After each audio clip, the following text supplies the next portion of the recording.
زبیر بن العوام رضی اللہ تعالیٰ عنہ کی زندگی شجاعت اور وفاداری کی ایک بے مثال داستان ہے۔ انہیں رسول اللہ صلی اللہ علیہ وسلم کا حواری یعنی خاص مددگار کہا جاتا ہے۔ حضرت زبیر بن العوام کی والدہ حضرت صفیہ بنت عبد المطلب رسول اللہ صلی اللہ علیہ وسلم کی پھوپھی تھیں۔ اس طرح وہ حضور صلی اللہ علیہ وسلم کی پھوپھی ذات بائی تھے۔ ان کی والدہ بچپن میں ان کی تربیت بڑی سختی سے کرتی تھیں اور بعض اوقات انہیں جھڑکتی بھی تھیں۔ جب کسی نے اعتراض کیا تو انہوں نے کہا، میں اس سے اس لیے مارتی ہوں تاکہ یہ بہادر بنے اور کل کو لشکر اعداء کو شکست دے سکے۔ یہی وجہ تھی کہ وہ بچپن ہی سے نہایت نڈر اور قوی ہیکل بن گئے۔ حضرت زبیر بن العوام ان خوش نصیب لوگوں میں شامل ہیں جنہوں نے آغاز اسلام میں ہی تقریباً 12 سے 16 سال کی عمر میں اسلام قبول کر لیا تھا۔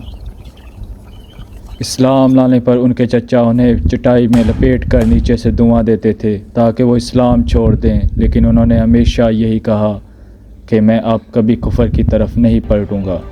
ایک مرتبہ مکہ میں افواہ اڑ گئی کہ مشرکین نے رسول اللہ صلی اللہ علیہ وسلم کو شہید یا گرفتار کر لیا ہے۔ یہ سنتے ہی وہ بے تاب ہو کر نکل کھڑے ہوئے۔ جب حضور صلی اللہ علیہ وسلم نے انہیں دیکھا تو دریافت فرمایا، زبیر کیا معاملہ ہے؟ عرض کیا، اللہ کی قسم اگر کسی نے آپ کے ساتھ یہ کیا ہوتا تو میں مکہ میں کسی کو نہ چھوڑتا۔ یہی وہ لمحہ تھا جب اسلام کے دفاع کے لیے پہلی تلوار اٹھی اور نبی کریم صلی اللہ علیہ وسلم نے ان کے لیے دعا خیر فرمائی۔ میدان بدر میں جہاں صرف 313 مسلمان ایک بڑے لشکر کے سامنے ڈٹے ہوئے تھے، حضرت زبیر رضی اللہ تعالیٰ عنہ اپنی زرد پگڑی کے ساتھ نمایاں نظر آ رہے تھے۔ وہ اس دلیری سے لڑے کہ دشمن کی صفوں میں کھلبلی مچ گئی اور ان کا رعب ہر طرف چھا گیا۔ اس جنگ کے دوران ایک منفرد منظر بھی سامنے آیا۔ نبی کریم صلی اللہ علیہ وسلم نے صحابہ کرام سے فرمایا، کیا تم جانتے ہو کہ آج فرشتے کس انداز میں آئے؟ وہ زبیر بن العوام کی مشابہت میں انہی کی طرح زرد پگڑی باندھے ہوئے نازل ہوئے۔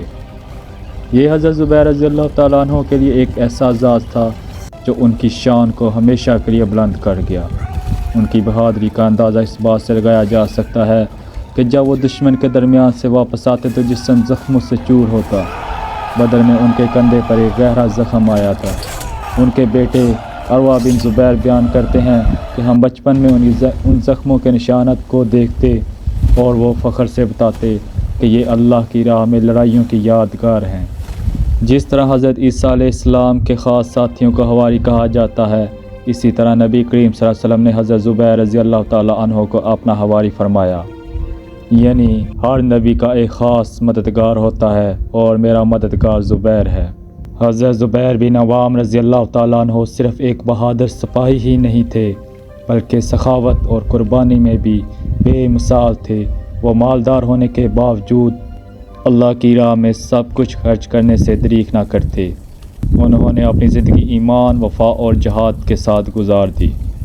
جنگ جمل کے دوران حضرت علی رضی اللہ تعالیٰ عنہ نے حضرت زبیر رضی اللہ تعالیٰ عنہ کو رسول اللہ صلی اللہ علیہ وسلم کی ایک پیشن گوئی یاد دلائی کہ تم ایک دن علی سے ناحق لڑو گے۔ یہ سنتے ہی حضرت زبیر رضی اللہ تعالیٰ عنہ کا دل لرز گیا۔ انہوں نے فوراً لڑائی سے علیحدگی اختیار کر لی اور میدان جنگ چھوڑ کر مدینہ کی طرف روانہ ہو گئے۔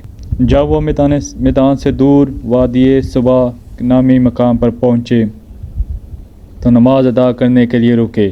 اسی دوران عمرو بن ہرمز نامی شخص نے جو ان کا پیچھا کر رہا تھا، حالت نماز میں ان پر بزدلانہ وار کر کے انہیں شہید کر دیا۔ حضرت زبیر بن العوام ان عشرہ مبشرہ جنہیں زندگی میں ہی جنت کی بشارت ملی ان 10 صحابہ میں سے ایک تھے اور ان کا شمار حضرت عمر فاروق رضی اللہ تعالیٰ عنہ کی بنائی ہوئی 6 رکنی شورا میں بھی ہوتا تھا۔